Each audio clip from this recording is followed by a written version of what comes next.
Every epic hero has an origin story, right? But wow, few are as cosmic and as grand as Lord Rama's. Today, we're going to dive right into the very first chapter of the Ramayana to see how a king's simple, profound wish ended up setting a massive divine plan in motion. So, every great story has to start somewhere, and what's so amazing about the Ramayana, and you can see it laid out right here, is that it doesn't kick off with some huge battle. Nope, it all begins in the heart of a great king, with a really deep, personal wish. And this really is the question that kicks off the whole shebang. Just think about that for a second. Your kingdom is perfect, but your legacy is in jeopardy. That's the real human drama that gets the ball rolling on this epic tale. To get to the bottom of this, we've got to travel to the magnificent kingdom of Ayodhya. We're about to meet its famous ruler, a man who, had everything a king could possibly want, except for the one thing he wanted most of all. This is King Dasharatha, and on the surface, he was the perfect king. His people were happy, the kingdom was thriving. But you can almost feel the sadness in this picture, can't you? Even with all his power and justice, his heart was heavy. He had 3 wonderful queens, but no son to carry on his name. So when you've tried everything you can as a king, where do you turn? For Dasharatha, the answer was clear. He knew this was beyond his mortal power. So he turned to the wisdom of his royal guru, the great sage Vashishta. And Sage Vashishta, well, he got it. He really understood what the king was going through. And he didn't just offer some simple words of comfort. No, his advice was to do something huge, something powerful, to perform a sacred ritual, to appeal directly to the gods for help. So what was this big ritual? It's called a yajna. And you gotta understand, this isn't just some regular ceremony.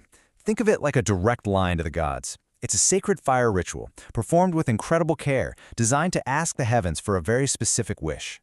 You can just imagine the king's reaction, right? Of course, he agreed immediately this was his big shot. And so the stage was set for one of the most important ceremonies Ayodhya had ever seen, the Putrakameshti Yagna, a ritual performed specifically to be blessed with a son. Just look at their faces here. I mean, the focus, the intensity, this wasn't just for show. This was deeply personal, incredibly vulnerable. The whole kingdom was probably holding its breath as King Dasharatha and his queens sat before that sacred fire, putting all their hopes into this single appeal. So the ritual goes on, the final prayers are being said, and then, at the absolute peak of the ceremony, something truly unbelievable happens. It's like the barrier between our world and the divine world just thinned out for a moment, and the heavens responded. Right out of the fire itself, this magnificent being appears. This is the Prajapachya Purusha, basically a messenger straight from the heavens. And what's he holding? A golden bowl. Inside is this sacred pudding called kheer, which is the very essence of the god's blessing. Okay, and this is the moment. Everything has been leading up to this. This text tells us exactly what happened. The king respectfully took this offering from the divine being. This wasn't just dessert, it was the answer to a lifetime of prayers, delivered from the heavens, ready to be given to his wives.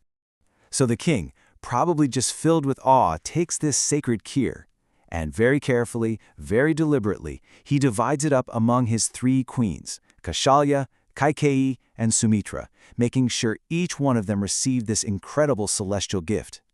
And what's so cool is that this wasn't just some isolated event on Earth. Oh no.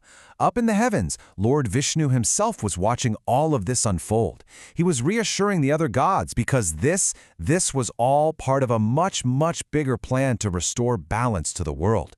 And it was finally happening. And so, after all that waiting, the divine blessing worked.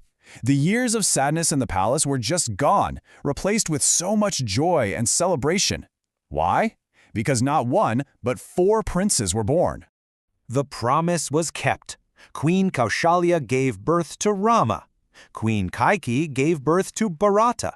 And Queen Sumitra, she was blessed with twins, Lakshmana and Shatrugna.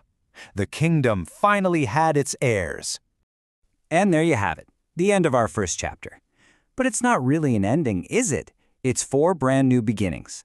The king's long sorrow was washed away, and the future of Ayodhya, now safe with its 4 new princes, seemed brighter than ever. So the king's prayer was answered big time. He got 4 heirs. But you have to wonder, this was just the first step in a huge cosmic plan. The real question now is, what kind of grand, challenging destiny is waiting for these four princes, and how are their lives going to change the world forever?